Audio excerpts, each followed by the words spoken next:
नमस्कार, आप देख रहे हैं यूनाइटेड टाइम्स न्यूज और मैं हूं आपके साथ ज्योतिका। आइए रुक करते हैं खबर की ओर। ईडी के सामने पेश नहीं होंगे केजरीवाल, आपका आरोप। भाजपा बोली सीएम को मिले ये अवार्ड। आम आदमी पार्टी के राष्ट्रीय संयोजक और मुख्यमंत्री अरविंद केजरीवाल आज भी प्रवर्तन निदेशालय के सामने पेश नहीं होंगे।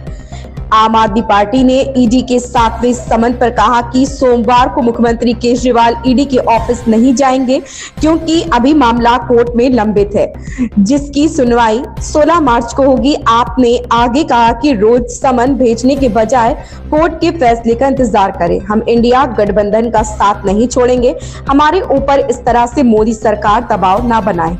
मुख्यमंत्री अरविंद केजरीवाल को बीती 22 फरवरी को प्रवर्तन निदेशालय ने 7वां समन जारी कर सोमवार 26 फरवरी को पेश होने के लिए कहा था। अब तक मुख्यमंत्री को 7 समन जारी हो चुके हैं, लेकिन अभी तक वह दिल्ली शराब घोटाले के मनी लॉन्ड्रिंग मामले में प्रवर्तन निदेशालय के सामने पेश नहीं हुए।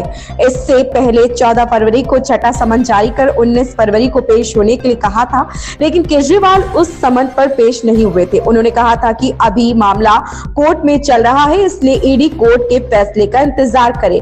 ईडी समन पर पेश नहीं होने पर भाजपा के राष्ट्रीय प्रवक्ता शहजाद पूनावाला ने कहा कि अरविंद केजरीवाल को भगौड़ा नंबर 1 के किताब से नवाजा जाना चाहिए, जिससे अन्य हजारों का इस्तेमाल किया जा सके। सबसे पहले उन्हें इस्तीफा देना चाहिए और फिर जांच में शामिल होना चाहिए। आज वह ना तो अपना इस्तीफा दे रहे और ना ही जांच में शामिल हो रहे, क्योंकि अब वह लालू प्रसाद यादव के करीबी और दोस्त हैं। उन्होंने कोर्ट ने कोई राहत नहीं दी। कांग्रेस प्रेस कॉन्फ्रेंस में कह चुकी है कि अरविंद केजरीवाल भ्रष्ट है, वह शराब घोटाले पर अपना जवाब दे चुकी है। Once again, Arvind Kejriwal, by skipping the 7th summon of the ED, has proven कि चोर की मूंछ में तिनका जरूर है।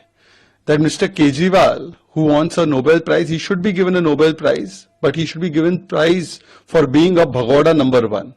Because every time the agencies call him to participate in the investigation, those who under Anna Hazare used to say, first istifa, then janch.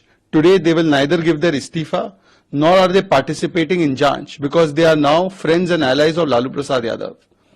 And they say that this is a vendetta politics, that this is vindictiveness by the ED. Then why is it that the courts have given them no relief till now? Why have the summons not been quashed by a court? The ED and the agencies, whatever actions they are taking on Sanjay Singh, Manish Sisodia, Vijay Nair, have been upheld by the courts, and the courts have not granted them relief for over a year now. So are the courts vindictive? And even their new ally, Congress Party, has done a press conference saying that Mr. Kejriwal is corrupt and he has to answer for Sharab Ghotala. So is the Congress also doing vendetta politics? This is Arvind Kejriwal's ABCD.